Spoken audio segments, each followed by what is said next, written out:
Good afternoon. Thank you for joining us today for our webinar, How Are Generational Differences in Healthful Food Trends Impacting Your Restaurant, which will be presented by Marlisa Brown, registered dietitian, certified diabetes educator, chef and author of 4 books on gluten-free diets and food allergies with over 24 years of industry experience. I'm Patricia Capella, the conference manager for the Urban Expositions Food Shows, which produces the upcoming International Restaurant and Food Service Show of New York, taking place at the Javits Center, March 4th through the 6th. We're pleased to announce that Marlisa will be presenting on Sunday, March 4th at 3:30 p.m. on healthy food, no longer a trend, but a necessity on your menu. If you have not yet had a chance to register, we invite you to visit www.internationalrestaurantnewyork.com. Urban Expo also produces the Western Food Service and Hospitality Expo, taking place in Los Angeles, August 19th through the 21st, and the Florida Restaurant and Lodging Show, taking place September 6th through the 8th in Orlando. We invite you to visit thefoodshows.com for more information on all of our upcoming events. A few housekeeping notes before Marlisa begins the presentation. All audience members are on listen-only mode, which means you are muted. We will be monitoring audience engagement on the dashboard and encourage you to participate by using the question pane. There will be time for question and answers at the end of the session. This webinar, as well as others in our series, will be made available on our website in the coming week. Now, let me turn the program over to Marlisa. Marlisa? Hi, welcome everybody. I'm glad to be here with you today. We have a lot of information to cover, so I'm going to get right to it. I'm going to start off just talking about a little bit about the generations briefly, and then the different types of requests that customers will give you. And then we'll get into each one in detail, and as well as more detail on the generations. The first thing to look at is when people come in and ask for different things, what is it that they're looking for? I mean, there are 2 different things. There's a fad and there's a trend. A fad is something that just comes on. It's like intense. A lot of people believe in it, but it's really more like a craze or something that people aren't going to stick with or doesn't really have a real strong background behind it. Where a trend is something that's going in a direction, something that's developing and changing, and something that continues on. When we look at the differences between the generations, we got to think about what the type of experience they're looking for when we're designing and working with our own restaurants. Because truthfully, different people want different things in general, but the generations, just because of where they're from, are looking for things more specific, and we have to keep that in mind and identify who our customers are. So first off, let's touch base on all the different things that people are asking for. It's huge. People have so many different items that they're asking for today that it's almost overwhelming. Even a professional will have difficulty following all these different requests that people have. Gluten-free by far is the largest request, and it's not going away. They're finding more and more health-related issues in addition to celiac disease that people have to follow a gluten-free diet. So you're going to get people that follow the diet because they just want to. They are going to be people that are doing it for a fad, but then you're going to have celiacs. You're going to have people that have non-celiac gluten sensitivity. You're going to have people that are looking for low FODMAP, which is something that has been growing in research in medical field. And you're going to have people that just have gastrointestinal problems that do better gluten-free. So there's going to be a million different reasons why people are asking for it. And a paleo diet, which is also very popular, is also gluten-free, and we're going to get into each one separately. The antibiotic-free, humanely raised, sustainable, farm-to-table, all these types of diets are things that the millennials and the Gen Zs are looking for, as well as many of the Generation X. Excuse me, please, the Atkins is misspelled. It's Atkins. Sorry about that. And then, of course, the vegetarian, whole food, all different types of vegetarians have been around for years, but there's different reasons that people are asking for it today, and we're going to get into that. And food allergies, which seem to be growing in numbers for unknown reasons. We don't know why. People will come in and they could be very seriously ill in your establishment if they come in and they have a food allergy and we make a mistake. And then, of course, there's the cardiovascular, diabetic, low sodium, low fat, traditional items. But today, 1 in 4 people are developing diabetes. So more and more people are going to be asking for things that would make the meal plan more friendly for them. So why is this confusing? Well, of course it's confusing because there's a million different things to think about. And, there's enough things to think about when you have a restaurant about, how you're going to keep the place set up beautifully, and how to make it so that the food quality is going to be good, and that the pricing is good, and that the turnover is adequate, and the patient and customers don't have to wait that long. The most important thing that a person wants when they come to a restaurant or to a food service institution is consistency. If I came in and had a delicious, wonderful meal, and I came in again another night and ordered the same thing, I want the same quality, the same experience. And for those people that are having health issues that may not have had a problem before that has come into your facility, if I had ordered, let's say, some sort of a chicken dish that I loved, and now I have a health problem, and I come back in again, and I say, can you make it safe for me? And you say yes. I expect it to be similar to the experience I had before. And you could say, well, you're on a special diet now, we can't really do it the same, but I'd like you to make it as close as possible. And if you can't, I might be leaving and taking my friends and my family with me. So let's touch base on the generations and what they want is different. And by the way, I just want to point out that sometimes you're going to see different years when it comes to the generations. If you look things up online, and it really depends on who is writing the information. So a historian is going to base things based on things that happen in history, and they're going to give you different years than somebody that might be into demographics, or somebody that's looking at social changes. So you will see a couple of years difference on the generational year and starts and finishes, but just note it's just depending on who is actually writing the article at that particular time. But it's usually around the same general region within just a few years. The traditionalists, and there are still some traditionalists still in the workforce today, 73 to 91 years of age. They grew up near the Great Depression. They grew up around war. Food wasn't as abundant. They were looking to make a better life for their children. They follow rules well. They like a meal that's, my father used to say, now that's a sandwich. When you get, a little tiny sandwich, and we went off onto the spa cuisine and things, it definitely didn't appeal to the traditionalists. And again, we'll talk more about this later after we tie it into the food items that we'll be talking about. The baby boomers, hey, it's like never trust anybody over 30 years of age. It was defy authority. It was the Vietnam War. There were, the space program was taking place. It was more natural, whole foods. A matter of fact, the vegetarian foods that came out in those days, everything was brown.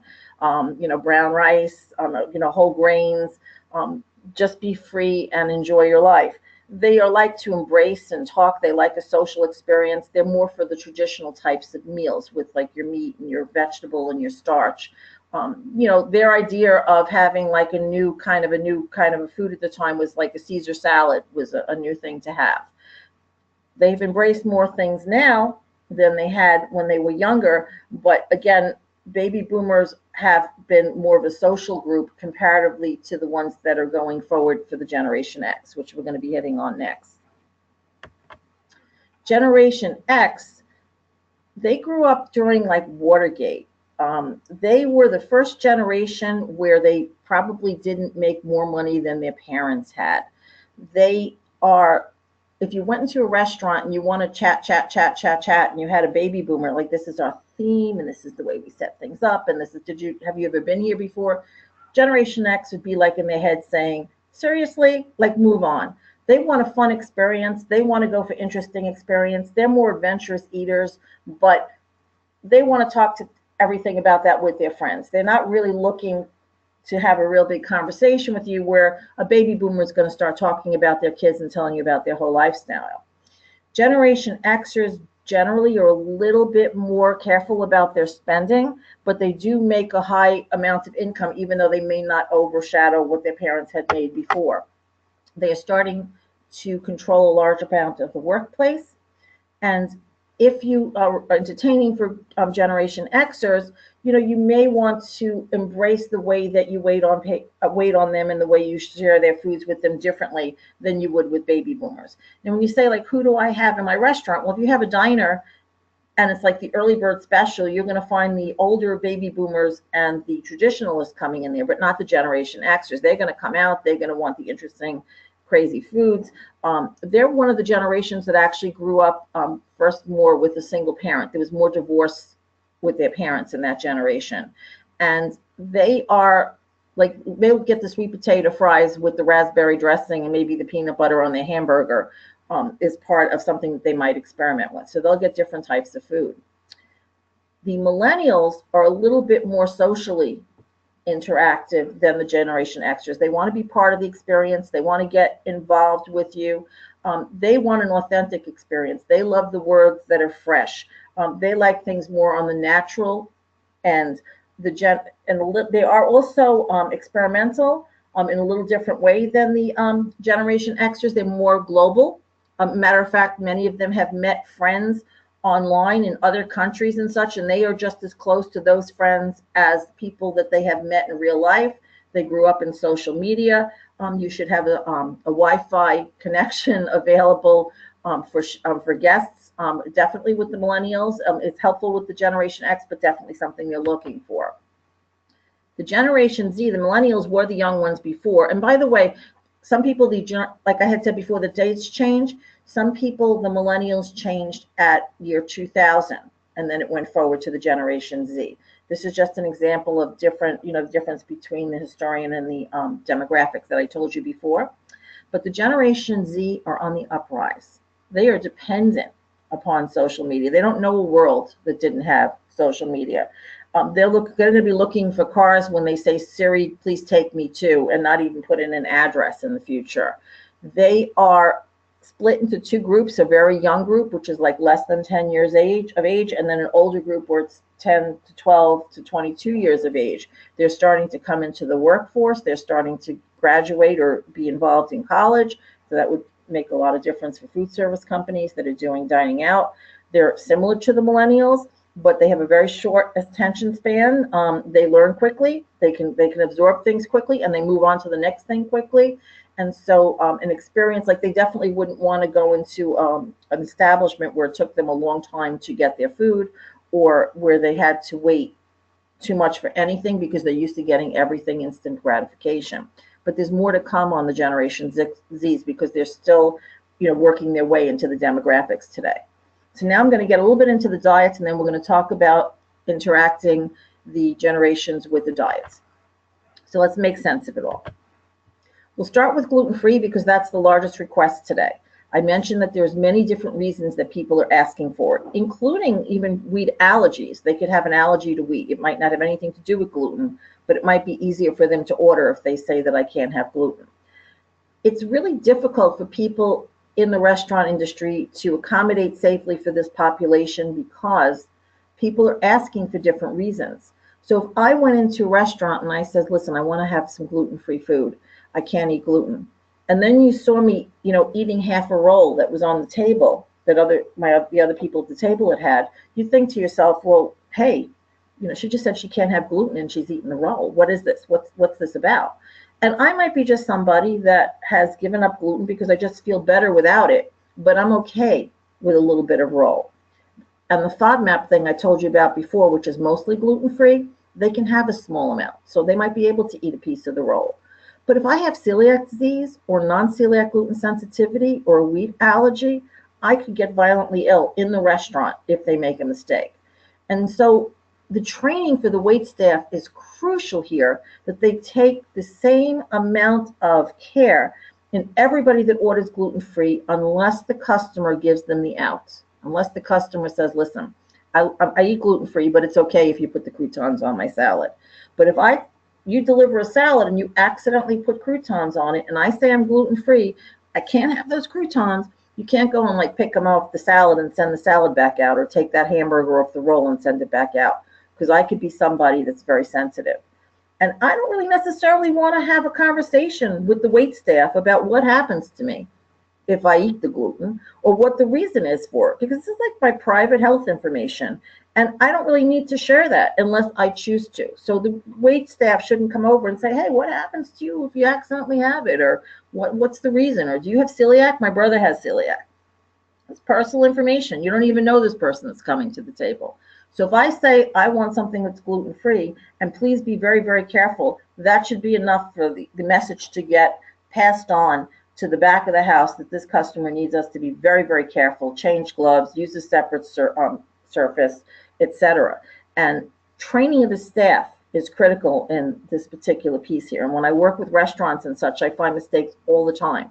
Like they'll do everything careful, separate area and everything, but they just cut a loaf of bread and have the same gloves on and come over and handle the gluten-free food. Or they'll be making a pizza and they'll stick their hand into the cheese and touch the regular pizza, and then they'll stick their hand into the same cheese and put it on a gluten-free pizza, not understanding that for somebody with celiac disease or non-celiac gluten sensitivity, as much of a crumb is enough to make them ill, and some people can be violently ill for more than a day.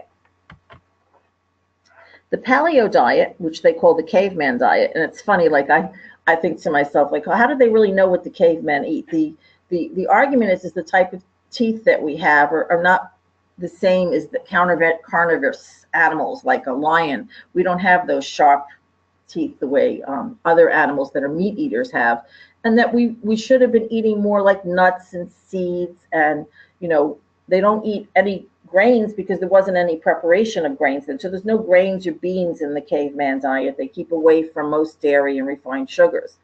I had actually had an argument with my brother about this. I was like, well, if I was a caveman and it was the middle of the winter, I said, I might have eaten bugs, not me personally, but I mean, the caveman might have, to get their protein. We had like these interesting, weird conversations, because the truth of the matter is that, people that are following this diet sometimes will go and buy, bags and bags of like almond meal, because that is okay in the diet to make different things out of it.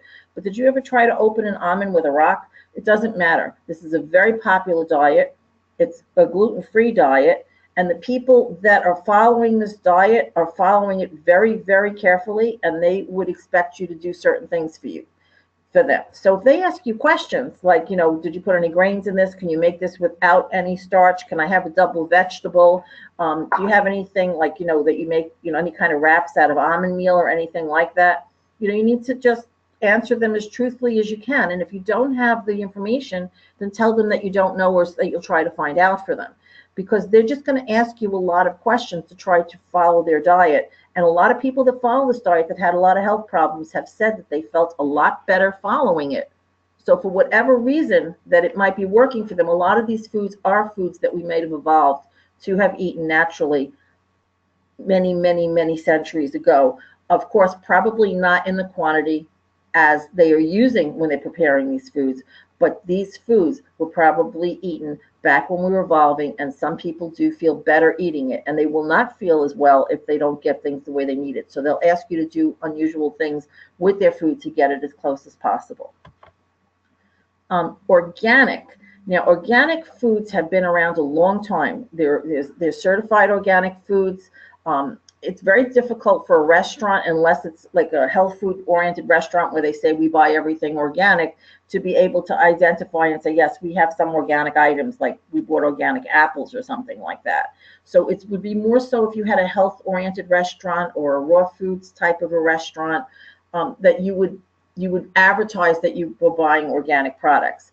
There's no pesticides used in organic. Many of the millennials and the Generation Zs, this is more in the authentic and the fresh area, would be liking things that would be organic.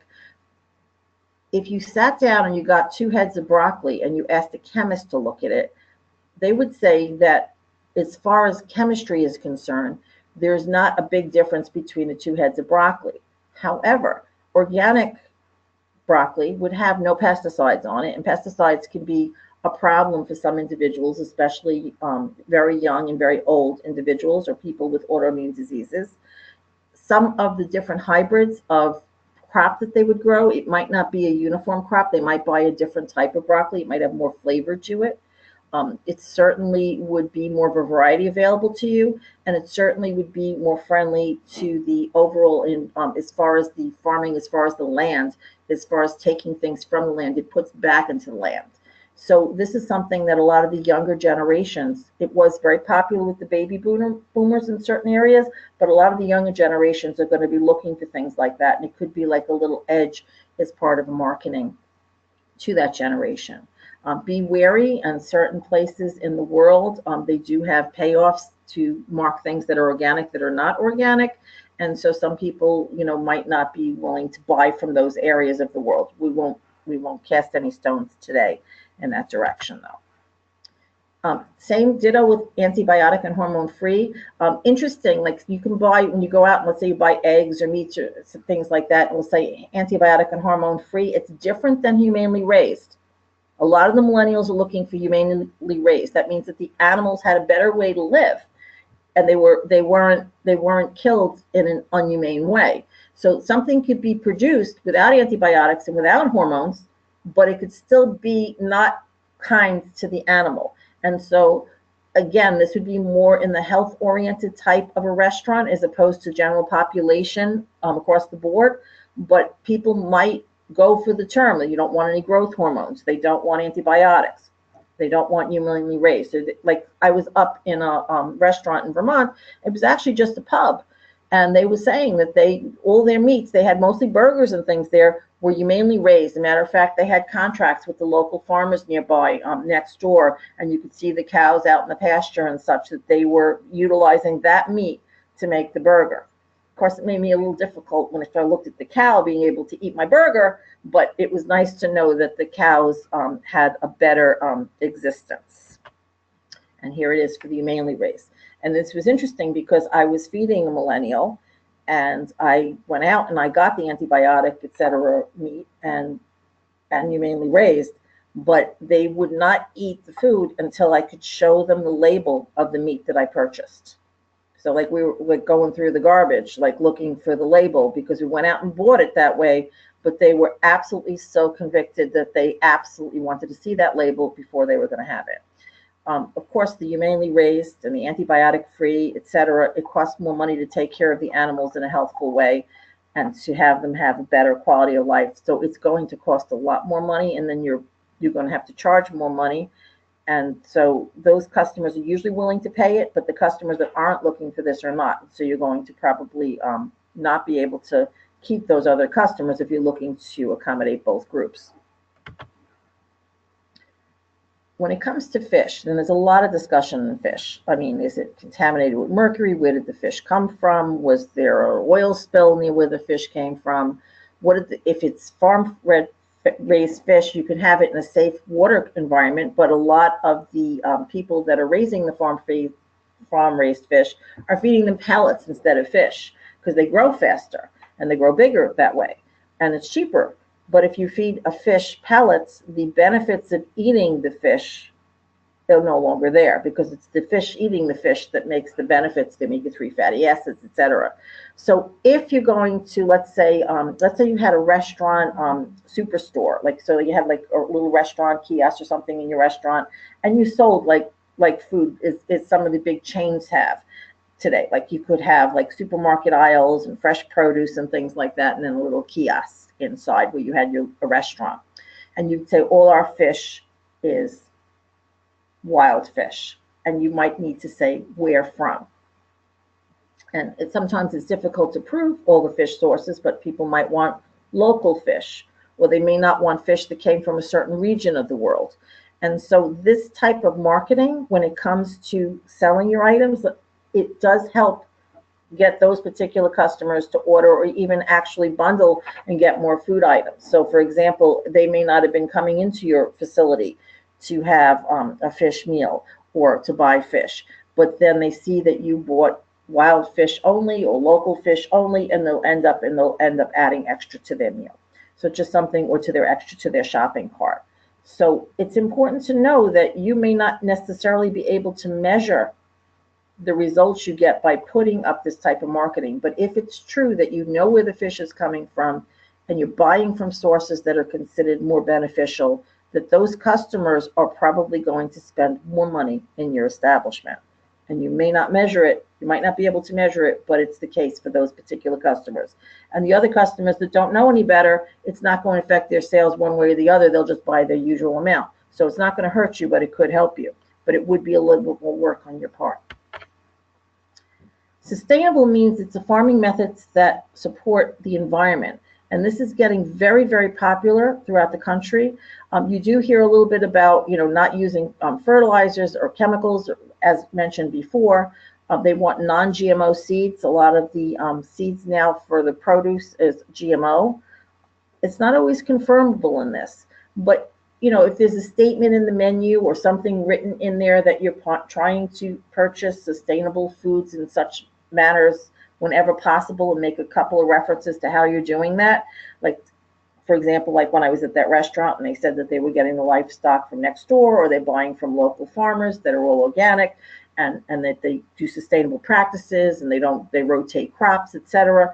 It appeals to customers, and it would only be a statement and menu, and it would be where you're purchasing the food from. But again, it gives you limitations on what you can buy and what you're able to utilize in your facility.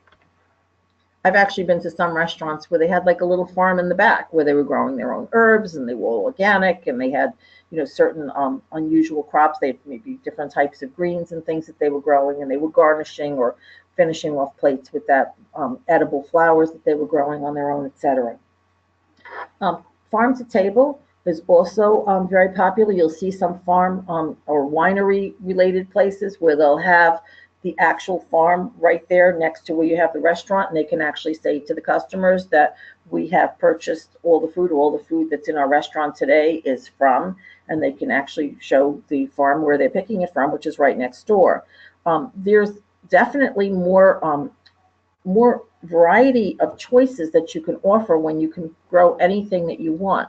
A lot of the equipment that picks traditional vegetables and produce and such is made in such a way they want things in a uniform shape in a certain way, and so that it doesn't get messed up when it's being transported, and they might pick it before it's ripe. But when it's fresh farm to table, we're talking about, it's like that commercial, pick the peach now. It's like you're picking the food and you're serving the food at the height of its flavor and integrity, and it's really quite a lovely way to go forward. Again, you may have limitations on what's available in your region, depending on the temperature and such, but this is very popular and very much looked for in the younger generations of the millennials and the generation Zs that are coming up.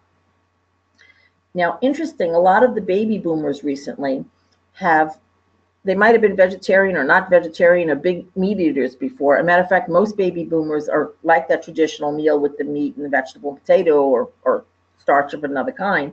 But a lot of baby boomers, for health purposes, have been leaning toward this whole food plant-based diet, which is different than the traditional vegetarian or the vegan diet. So the vegetarian diet could be, regular vegetarian foods with cheese and eggs added, or it could be a diet that doesn't include any animal products, no cheese, no eggs, no anything. It's just different kinds of vegetables and grains combined, and nuts and combined in such a way for health. Vegans, if they're a true vegan, sometimes if they're doing it for animal rights, they may not wear leather. They may keep away from any kind of an animal type of a product, and they may get very angry if you cook their vegan burger on a grill that you just cooked a regular burger on, or something like that. So something to keep in mind. I've seen in the food service arena in the colleges and across the country where they're very vocal, and it causes a lot of problems and made some trouble with some of the food service companies when contract renewals came about, because they made such a vocal voice about the food service vendor not supplying foods in an appropriate way. The whole food plant-based is totally different. The whole food plant-based is similar to vegan, but they don't really care about cross-contamination. They may be okay if you had chicken broth in with their food. Once in a while, they may eat fish. They generally don't eat eggs or any animal products or any cheese. They usually use the vegan cheeses. A lot of that fake meat products that's usually high in gluten, like the fake bacon and the fake meat, is incorporated in. And they're doing it mostly because of health reasons. They're feeling that not eating the animal products and the saturated fats and things will be better for their health. And so they're a little bit more flexible than what you would have gotten from a vegan or a vegetarian that was still including cheese and eggs in their diet. Sometimes restaurants will mess up and they'll use chicken broth when they're preparing a vegetarian item, which might work okay for the whole food plant-based, but would make the other two, the regular vegetarian and vegan, very angry. So when people are requesting things, when they're a vegetarian, they don't want to come into a restaurant if they say they can accommodate a vegetarian and just get a big plate of overcooked or just plain steamed vegetables. They are looking for some creativity. And so this is where you can just utilizing different types of sauces and toppings with, like, let's say you had some nuts and seeds and some different types of sauces available that you can jazz things up to make it a lot more interesting for them. Raw foods is something that has been gaining popularity. They are not using animal products. They are sometimes they'll be dairy, but not usually. Nothing is ever cooked into the safe zone. It's usually done in a food dehydrator. So food safety could be an issue when something is being slowly cooked, depending on what it is that's being cooked. They don't usually use anything with chemicals or pesticides. Everything's usually organic. There's a lot of juicing and dehydrating. They might make crackers and things out of like ground flax mixed with water and different nuts and seeds dehydrated. There'll be sprouting involved. They'll make fake or alternative cheese type of product out of ground nuts that they'll utilize in things. And they'll slowly cook, let's say dehydrate tomatoes and make like a tomato sauce and use their fake cheese item with some grain product like made from the flax to make something that looks like a lasagna. But the biggest issue here, the food usually tastes really good. I've actually enjoyed some choices at raw food restaurants, but the temperature control issues, could be a problem as far as food safety if careful things are not taken into account. So if you're going to be working in this area or providing raw foods, you really have to be careful about how you're overall storing the foods and what you're doing with them after you dehydrate them to keep it so that the food safety is into consideration. It's interesting about the GMO. In our country, it's not required to be labeled. It is required in other countries around the world. But the interesting thing about the GMO, when people say, well, they did it in Europe, but they're not doing it here, is in Europe, they're required to list individual foods that have GMOs, but if it's a mixed product, they don't have to list it. So there's actually some areas in certain countries where it's saying that there's no GMOs, but there could possibly be GMOs. Most of the food supply that has GMOs in it, in this country, there's hardly any corn that's produced without GMOs unless it's organic. There's a lot of food items that are being manipulated with GMOs. Whether or not it's a health issue or not is controversial, but there was some research when they were looking at it, when they were looking at animal studies, that they found that there was some changes when high GMO foods were fed to the animals in studies. And so there are many people that are advocating that the food should not have GMOs. And again, this appeals more to the younger generations today and some people that are having health problems. You might even find baby boomers looking for this.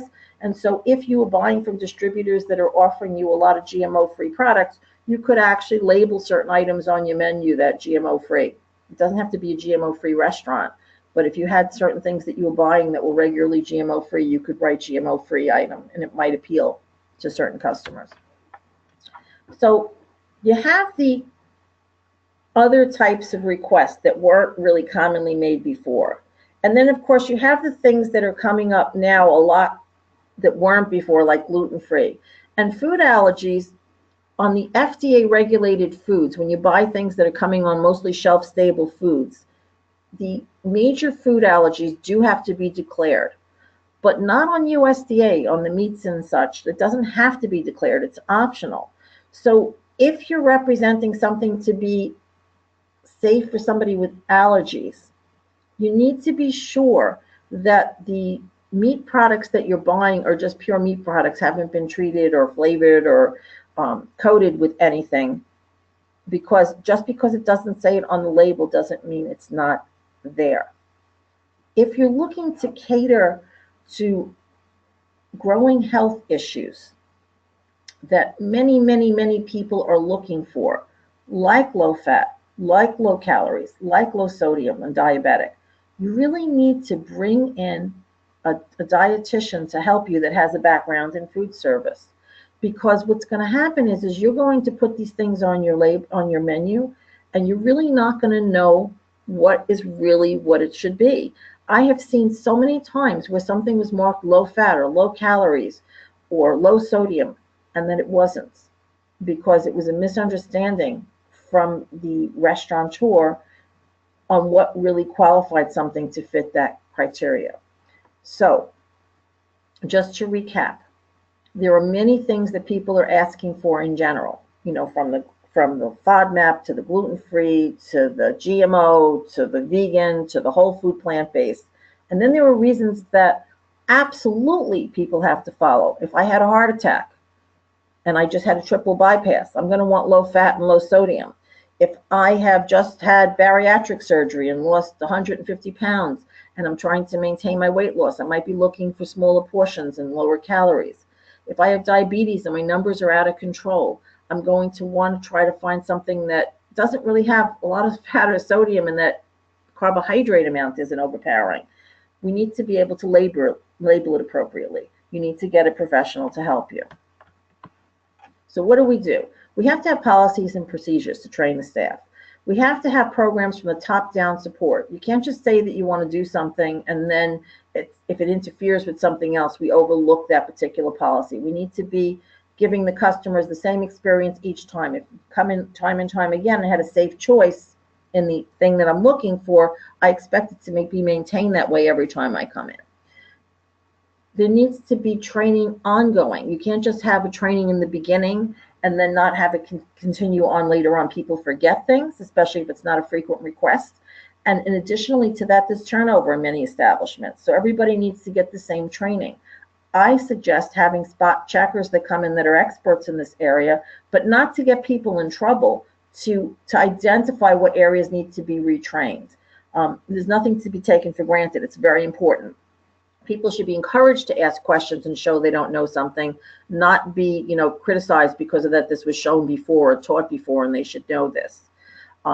Policies and information should be printed and consistent. We should let the customers know and make them confident. We can put something in the menu to say that we will make our best possible care. You need to put a disclaimer if you have a mixed restaurant. So for example, if I'm accommodating something for a food allergy, I could write something on my menu like, we will take every care possible to try to assure, that we will protect you from, getting any of the food allergen or whatever the food allergen is. However, this is a mixed facility and we do use nuts or dairy or eggs or whatever the allergens that you might be considering going forward with, but we will take every possible care. So this way, to let the customer know that you're not 100% guaranteeing it, but you're going to do everything possible. You want the customers to feel comfortable.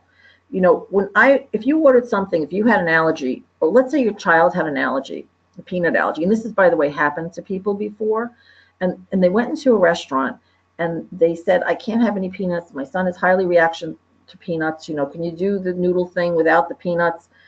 And something came out. Somebody else besides the wait staff came out with a plate, serving the food and putting it right. Who got this noodle dish and puts it in front of your son? But it has little things on the top and you don't know what it is. And you ask the waiter or waitress or the person that put it down, they don't know, it's not their table. Confidence is going down. Your child could end up in the hospital if they accidentally have a little bit of peanuts and there's something on top of these noodles that you don't know what it is. You need to have some way of reassuring the customer at every point of service that whatever it is that they ask for has been carefully at least taken care of. So maybe you say it comes out on a different plate. Maybe you have a little thing that says without peanuts on the top of it. Or maybe the manager or somebody else that works there brings out that one plate just to assure the person it's okay at the time of service. You don't want them to have to wait 15 minutes until they get a hold of somebody that went back in the kitchen to make sure that that was the safe choice. So, biggest problems. You don't know what you're doing, if it's as far as an allergen, or as far as gluten-free, or as far as vegetarian, or whatever it is. And somebody asks you and you say, yes, absolutely. And you don't know, you don't even understand what you're saying. Is the salad dressing safe? I was in a restaurant, a big chain the other day, and somebody wanted to know if one of their sauces was gluten-free. And they came out and the manager said, it's mayonnaise and barbecue sauce, so it should be fine. So the person was like, well, what's in the barbecue sauce? And the waitress was like, well, it's barbecue sauce. Well, barbecue sauce can have different things in it. And some people can't have certain things that are in the barbecue sauce. This was for a gluten-free request. So if you don't know the answer, don't give one. Try to find out if you can, and if you can't, you have to let them know that you don't know that answer. If somebody calls up your restaurant and says, can you offer a vegetarian item, or could you offer a gluten-free item, or can you offer a peanut-free item? And they say, yes, oh yes, we have choices for you. And you come in and there's only one item on your menu, and it comes without everything. There's no sauce, there's no sides, there's no anything. You're really not taking care of that customer, and you need to let them know that you have limited items when they're calling in, so it doesn't cause an uncomfortable incident in the establishment. You don't want to ever make a customer feel embarrassed or uncomfortable with their request. There was something I heard a couple of times from different people that had food allergies and working with them as patients. And they said to me, the restaurant said, why do you even bother going out to eat? Imagine that. Why do you even bother going out to eat? Well, that's really not any of their business. Maybe you liked to go out to eat before you developed this food allergy, and you just want to find a place that you could eat safely and again. So you want to value their requests. You absolutely, as I said before, be consistent with your policies. If you don't do something regularly, I wouldn't expect to have it on your menu. If you're just trying to accommodate somebody, when they show up, then you're doing what you can. But if you're offering something and saying, yes, we do this, it would be so much more helpful to the customer if it was marked on the menu, or there was a special menu for it. And if it wasn't going to include all the sides, that it says it. So for example, if I wanted to have, let's say, the steak because it came with truffle butter, etc., and it came with, honey glazed carrots, and it came with, garlic roasted tomatoes, and I said, can I get this, for whatever my allergy is, and they say yes, and they just come out with a plain piece of steak with none of the sides, it's not really the appropriate way to serve a customer. So how do we tie it all together? Let's look at our generations, and there's multi-generations to take a look at. All the generations love the traditional burgers and pizza, but every group values different things and are looking for different things. Health is important to some more than others for different reasons. There are some people that have said to me as patients, I'd rather die than have this taken or that taken away from me. So clearly, depending on who's sitting in front of you, they may override whatever their special dietary need is, even if their health is in jeopardy, because they want it. But there's so many people that do care today, and there's so many requests, we do have to take it seriously. So let's go back to the generations we talked about before. The traditionalists with the Depression, the World War II. They're going to want a good value for their plate. They'll eat at home many meals, but if they go out with this family and friends and things, they really want to have a nice value for their meals. They want to have a traditional type of a plate. They want to have a mix of different items available to them. Some will be doing a lot of traveling. A lot of people that are traditionalists will snowbird or go to Arizona or to Florida or other states for when it's cold. So they'll be going out to eat more during certain times of the year. Certainly, this is where you're going to put in your value-added items on your menu. So it could be getting in customers at a time when it's usually very slow during the day, because you're offering a special at a time that can keep the whole establishment keeping busy because you're giving them a special value. The baby boomers, who, by the way, don't call them senior and don't call the women ma'am, okay? Baby boomers never wanted to trust anybody over the age of 30, although they keep moving that up. They're 29 plus.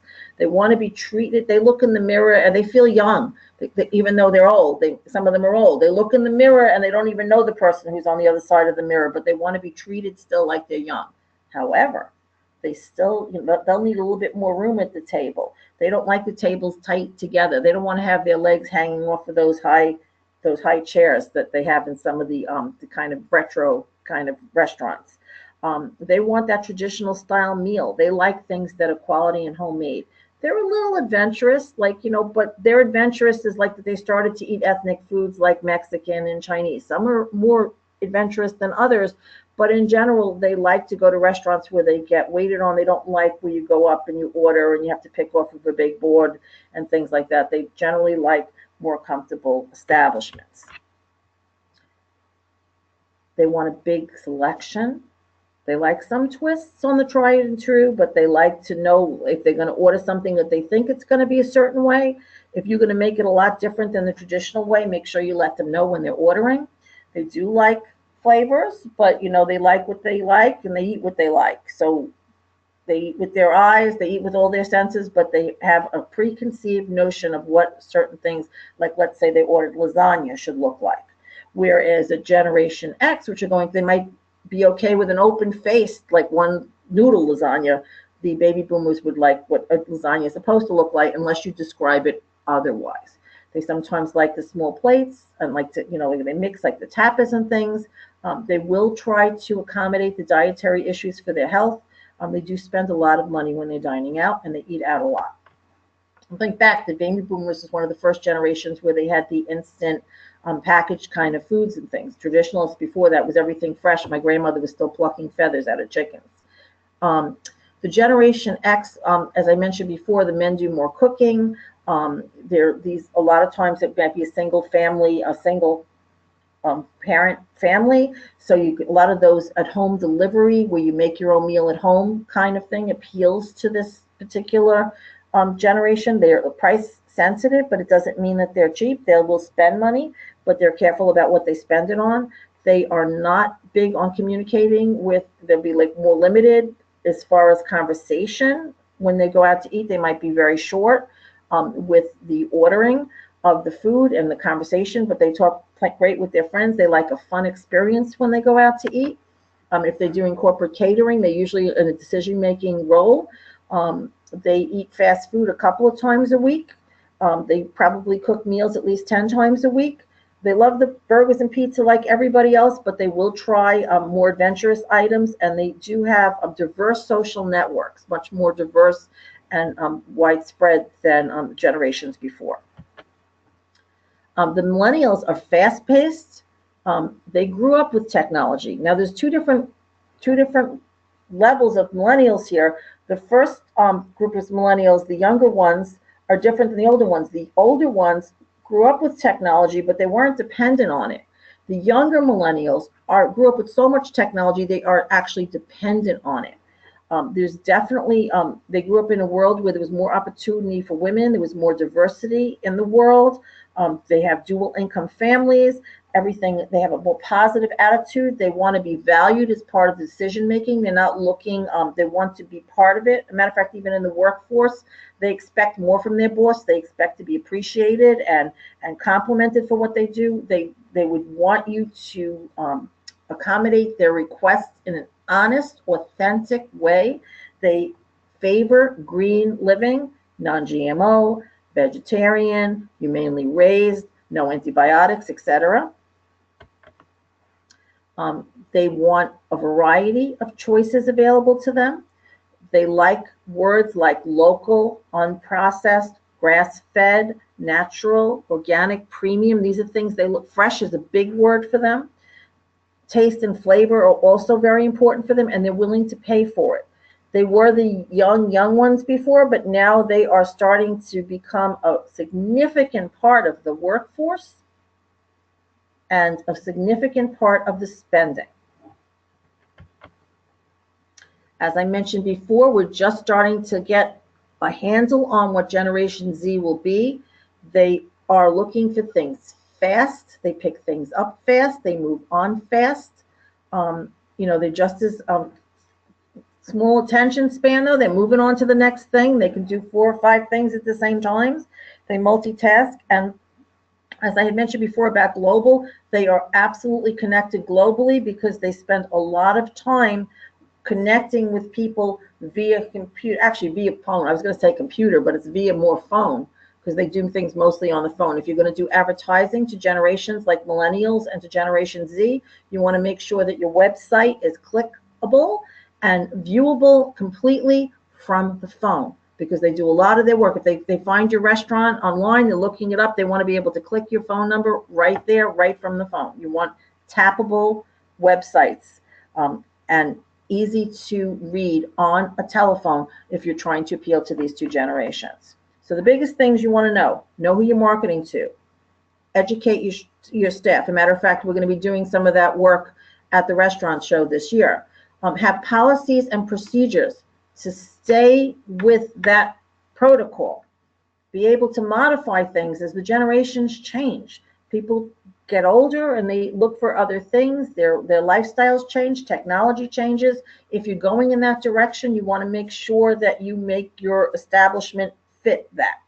I heard a generational expert speak recently. She was saying they were having people that were difficult to get people to contribute to a certain group. And then what it was is that it was the wording they would use. They were calling the baby boomers seniors. So that's what she was saying is one of the work that she did.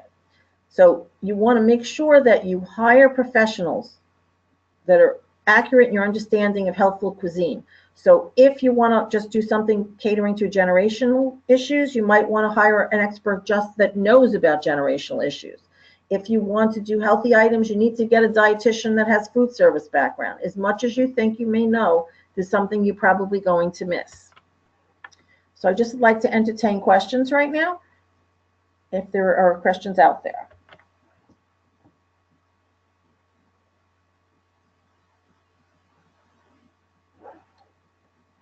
So I don't know if my moderator is able to hear me. Hi, Marlisa. This is Patricia. Can you hear me? Uh-huh. Okay. Yes, we had a couple of questions on getting a copy of the presentation, and I know we're going to put that up on our website just to let everyone know. And then there was another question on what types of experts should restaurants bring in when developing healthful menu items? So depending on what the request type of healthful item it is. So for example, if I'm just going to bring in something that's humanely raised and non-GMO and such like that, then I can bring in somebody that is actually just somebody that's interested in that and has been a firm follower of that. But if I want to put something, if I want to really develop a safe gluten-free, food allergy, diabetic type of a protocol, then you need to get a dietitian with an expertise in those areas, in food service and those areas, because there is going to be mistakes made. And the last thing you want to do is make a mistake on something that's going to make somebody sick. Great. Thanks, Marlisa. And then one more question. What are the requests you see that are increasing in the future? So as I had mentioned before, because of the increase in millennials and Generation Z right now, that we're going to, the fresh, the authentic, the humanely raised, the non-GMO, that's going to start to grow a lot more. Farm to table, it's going to continue to grow because those generations are looking for that. And add that to the gluten-free with the more research going on, gluten-free is still continuing to grow. So the gluten-free and those items. And on a lot of the things that we talked about today, I also posted written up information about it on the website, on the melisaspeaks.com, on the blog. I made up a whole listing of these items for people to print off if they wanted to. So the thing is that you want to just be authentic. You want to know what each generation is looking for. You need to understand the health items, and you need to bring in an expert for policy and procedures to be developed and trainings to be developed to make it so that you're accurate. Thanks so much, Marlisa. And actually, if we have time for just one more, there's a question that just came in on if your books, if you can tell us a little bit about your books, if they guide us in what you presented.